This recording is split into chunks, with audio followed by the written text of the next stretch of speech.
It may look like rituals or practices to set a new foundation for future generations. So, some people, when they hear buzzwords like rituals, they automatically may assume that you're into witchcraft or, voodoo or all that spooky pooky type stuff.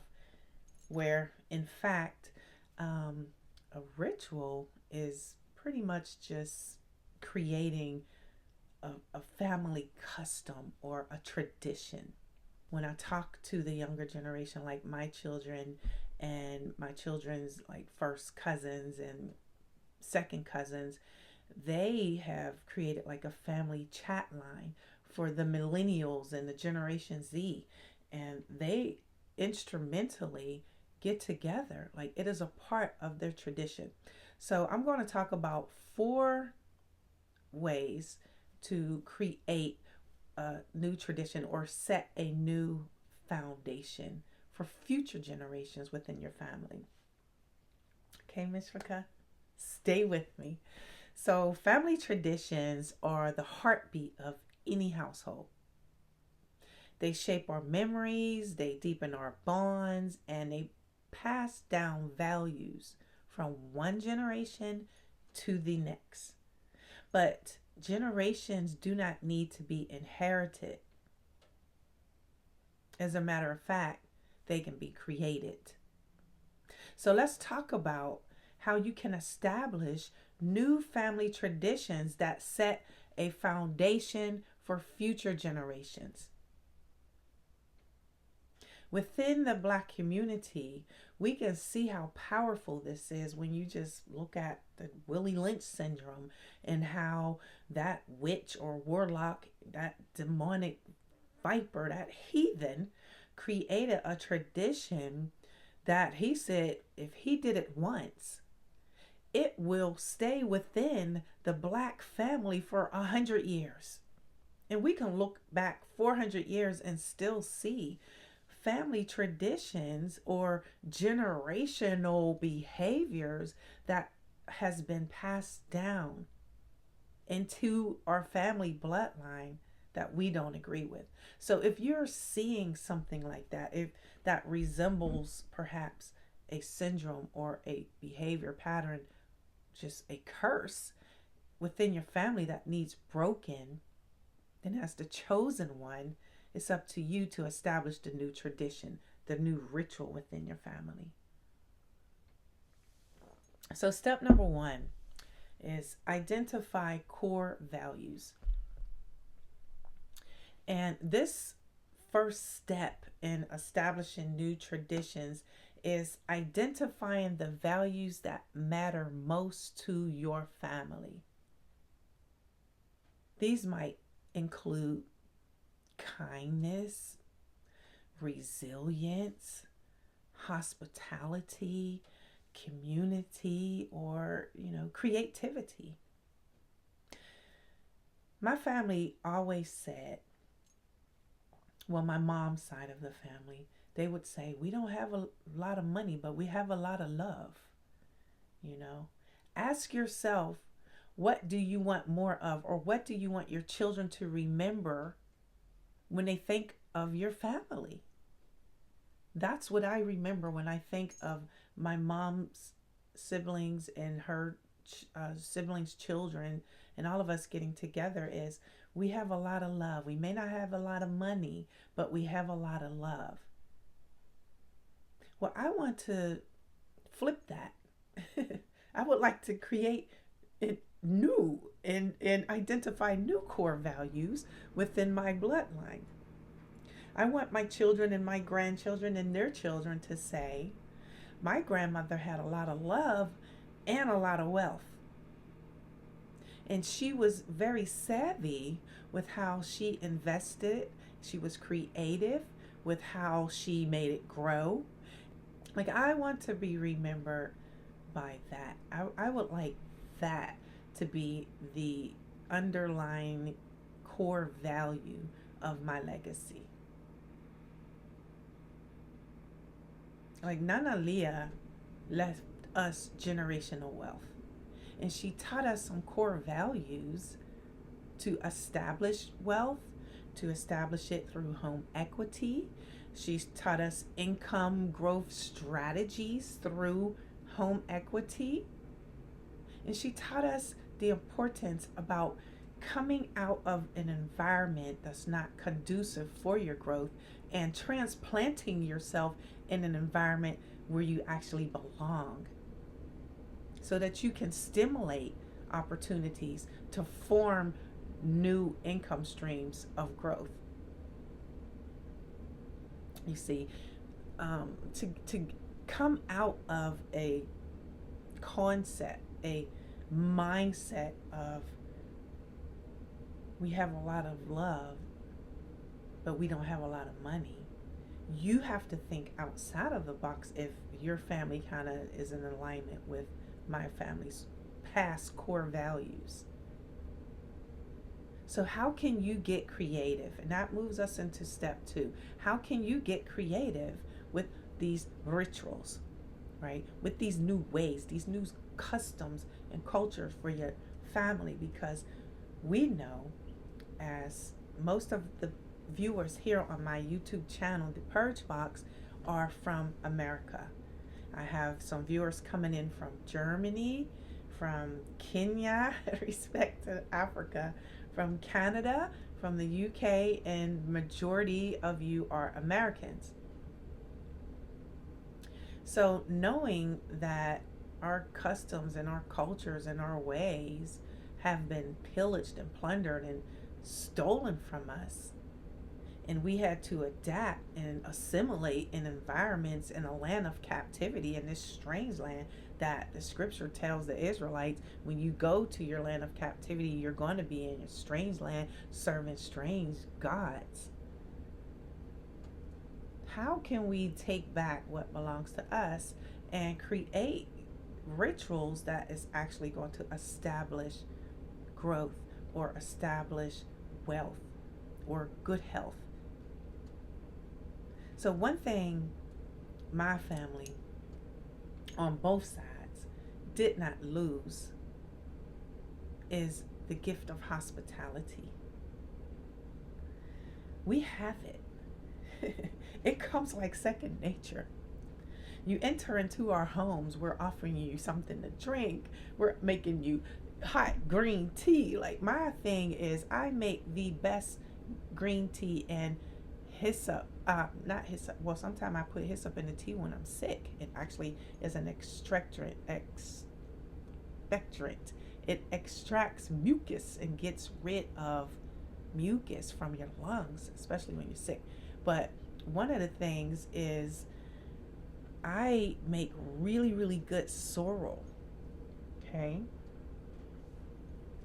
And sorrel is one of the Caribbean beverages that you can even find in their red stripe. They make a really good red stripe sorrel. That's like my favorite beer to drink when I'm in the Caribbean, especially in Jamaica. Give me a red stripe. I would like a red stripe sorrel. I would like a red stripe watermelon. I would like the red stripe lemon. Do you have a new flavor? Let's try mango. Like, I like red stripe if I'm gonna drink a beer. So when you come into my house, I'm always offering you, number 1, something to drink, and number 2, something to eat. So in that forming of a bond, it became like a ritual for my son and his friends. When they would come to visit him, they knew off the rip, Mama Leah, Miss Evans, Auntie, Mom Dukes. Like, I have so many names in the hood, in the community, right? That you were going to get a very strong foundation, and you were going to see a tradition, whether you knew it was a tradition from my family or not. It is the gift of hospitality. So I'm saying number 2 is get creative with your rituals. Traditions don't have to be big or formal, but they should reflect your values and your lifestyle.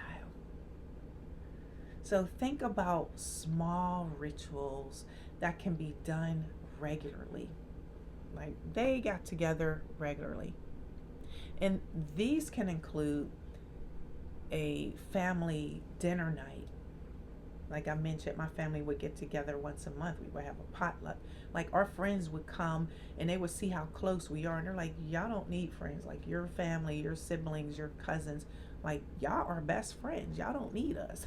Like we would play badminton and baseball and football and work out and do karate and box and judo. And we did it all together. We partied together. We hung out together. We fought together. We just had a ball. We prayed together. We danced together. And it was just lovely. It was a real true traditional family gathering that we would just create a time and a space to get together because we truly loved one another's company that much. And that was both sides of the family. So can you imagine two families coming together as one giant family? And a lot of times it took place at my parents' house. So family dinner night once a week, everyone comes together. You can share a meal, or you can share a talk. You can do table topic discussions, and just reflect on your week, right? You can even start, and this is fun, this is an idea, a gratitude jar. You can have every person write down one word that they're gracious for their life or their family or living in their new job or whatever it is. And just start a family of writing down something you're grateful for each day and reading them together at the end of the month. Right? So in your nucleus, before you get to the larger family gathering, if it's just yourself, just write down the word that you're grateful for once a day and put it in a jar. And when you get collectively to your communal family gathering, bring your jar. And then you guys can go through the words and find out which word came up the most. Then that word can become the new word of the month for the following month. And you can take it a step bigger, like what is that word?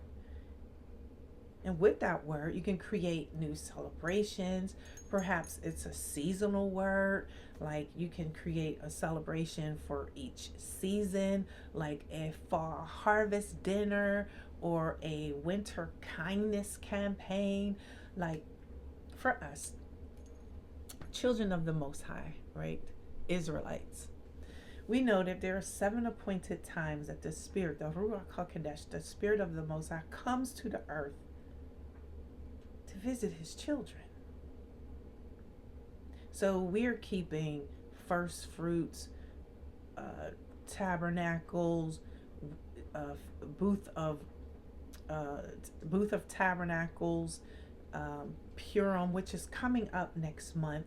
Some people commemorate Purim during February, Adar 1, or March, Adar 2, but it's the 14th day of Adar 2. So coming up in March next month, I think it's the 16th day of March, is Purim. You can create, a family tradition, like, okay, well, during Purim, we're going to give to the needy. We're going to cook meals to donate to Meals on Wheels, or, figure it out what is needed in your community. And collectively as a family, you can start a tradition. And because March is still in the winter, especially the 16th, you can do the winter kindness campaign for Purim and make that a family tradition here in the West. Now, if you were in Africa, their seasons are different. So it's clearly a different season, but knowing the Hebrew calendar, you're going to follow it. So regardless if it's winter in the West or summer or spring in the East, you're coming together at the same time. Can you imagine? Oh my God, how powerful that would be.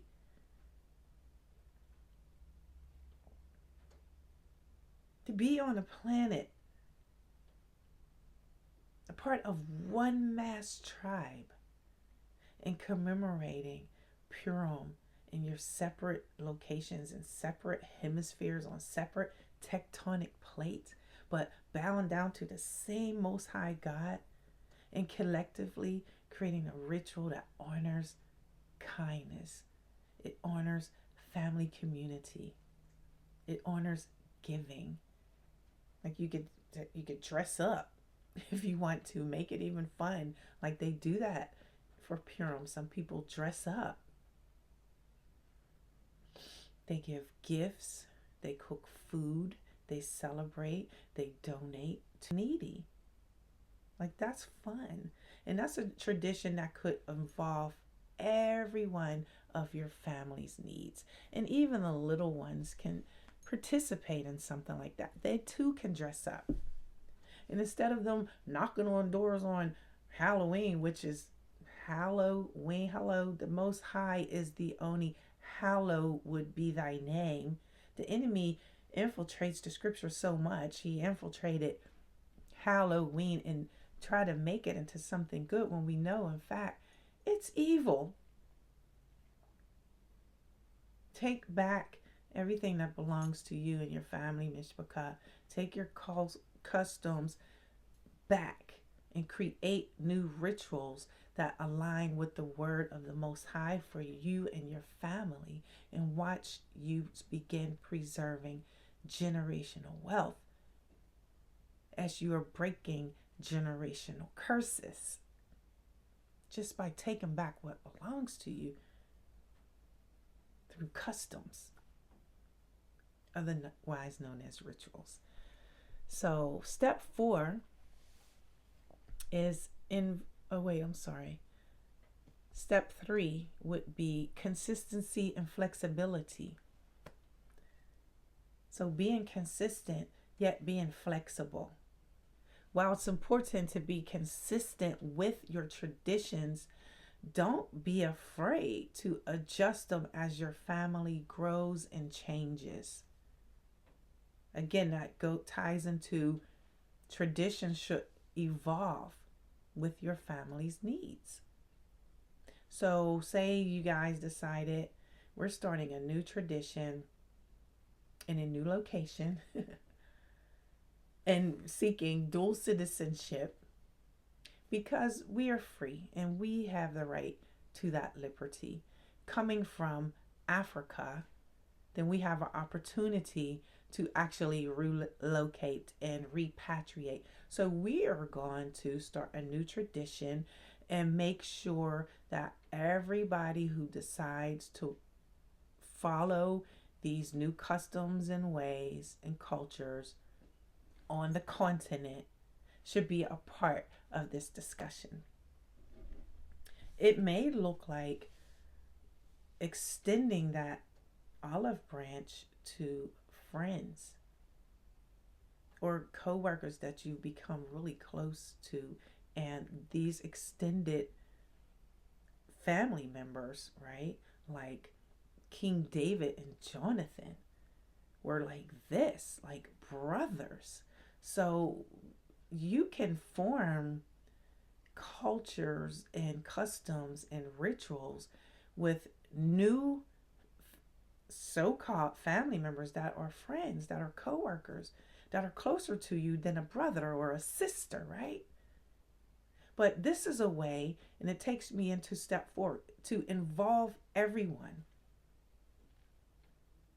Say your friends, you've been discussing when you hit 50 and your children are all grown, or you are close to 60 and all your children are grown and they're all out of the house and your parents are deceased, or your parents are together and still able to live on their own, or they may want to come with you to Africa, right? They may be living in a nursing home facility. They may want to stay in the U.S. They're like, we fought for everything, and you know how the elderly, some of those were gatekeepers. Like, we're not going anywhere. Like, they were so afraid of the word of Africa. When you even mention Africa to them, they are just taking you back to the people live in huts. It's third world country. There's flies on their eyes. Like, they're not even batting the flies off. They're flying on their lips.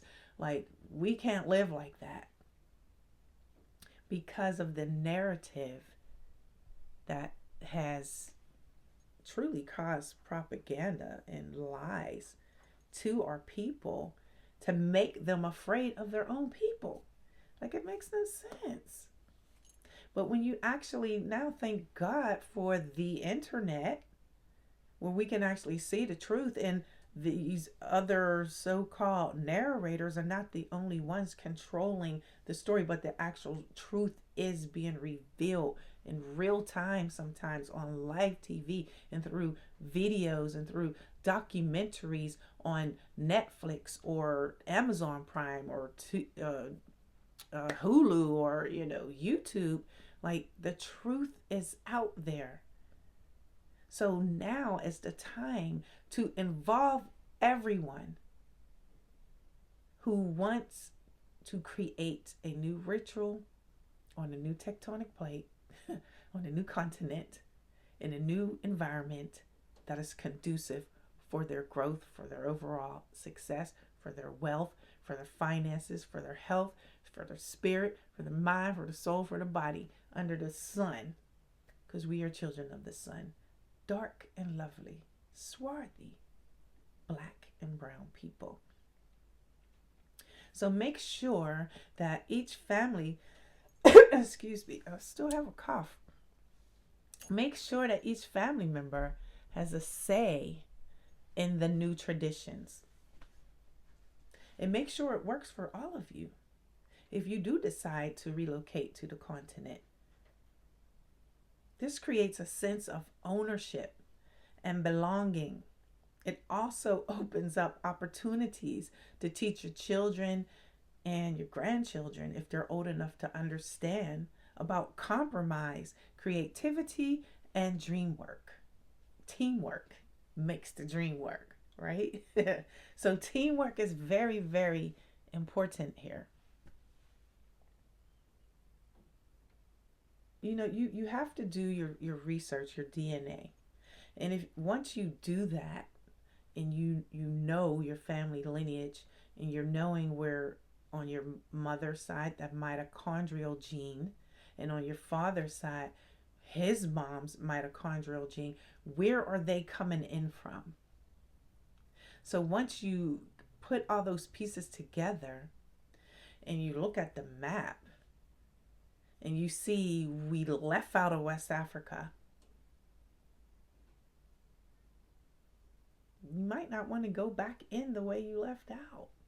Knowing that Ghana, the Dahomey tribe, sold my people into slavery. We are the Black Jews. And we looked, perhaps some of us, like Africans, but we're all not so much called Africans. We literally were the swarthy people that were up in Europe, the Black Jews, the Sephardic Jews, and got expelled from Europe. And then we scattered down into Africa.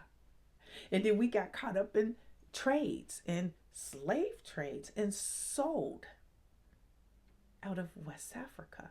The gate of no return from Ghana. Like, me personally, I don't think it would be a good idea for me to enter into that way. No, ma'am, and no, sir. Son of Yon, Yehuda, tribe of Judah. We know who we are. So I think I would have like some type of generational flashback, and I might smack the knit out of one of them Amazon females from the Dahomey tribe. And I don't need to be over there like that by myself, or even with a group of family members. And they're still to this day pillaging people coming from the States.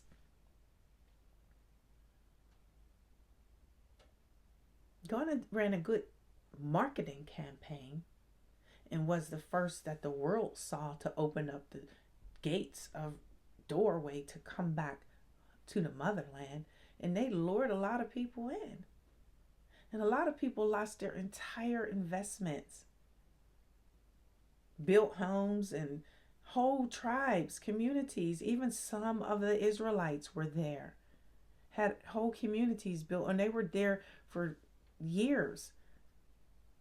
And then you got one crazy chief who wants to destroy their whole community or pillage and plunder the people there. So you have a lot of Americans in Ghana who are dissatisfied, who are stuck there, whose homes are gone, who have been led there through the gate of return and finding that it's costing them. They're not getting free visas, free entry. They have to pay regularly thousands of dollars if they want to stay there. It was a marketing scheme.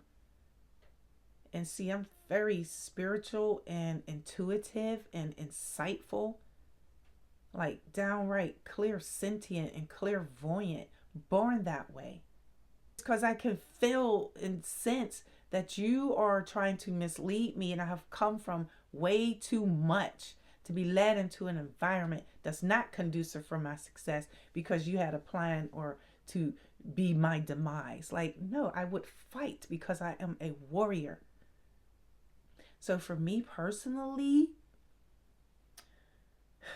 I would not move into the west of Africa. No. So I just gave y'all a little hint as to my repatriation, focusing on the east because I knew the Black King come from the east. We come from Israel. Seeing? Okay. So in a conclusion, Mishpachah, I want you to understand traditions are the ties that bind generations together. Just like Willie Lynch knew he can create something to bind generations under a curse for centuries, then we can create new practices together. You can create them today within your family.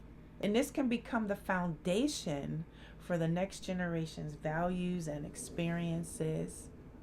And then you can dig deeper and start plugging in investment and growth and equity opportunities, income streams to maximize your potential on quality and quantitative measures, right? Be intentional about it and enjoy the journey. So thank you so much for tuning in. I'm glad you stuck around. If you have any questions about establishing new family traditions or rituals or practices to set a new foundation for future generations, please leave them in the comment box below. And if this video is of any help or assistance to you and perhaps your family or your friends, perhaps you want to start an investment group and you want to use these 4 principles that I just shared with you today. Identify core values, get creative with your rituals, consistency and flexibility, and involving everyone. But make sure you do it on a foundation that is first resemblant to the characters of Christ. Only bow down to Christ. You keep the Most High first, and He will add every man, every woman, every boy, every girl, every person to you. He will enlarge your territories and expand your borders. Share this video, subscribe to my channel, and leave me some questions below if you want to see or learn more about this particular subject. I can go into a part 2. Thanks again for tuning in, and I will see you in the next video.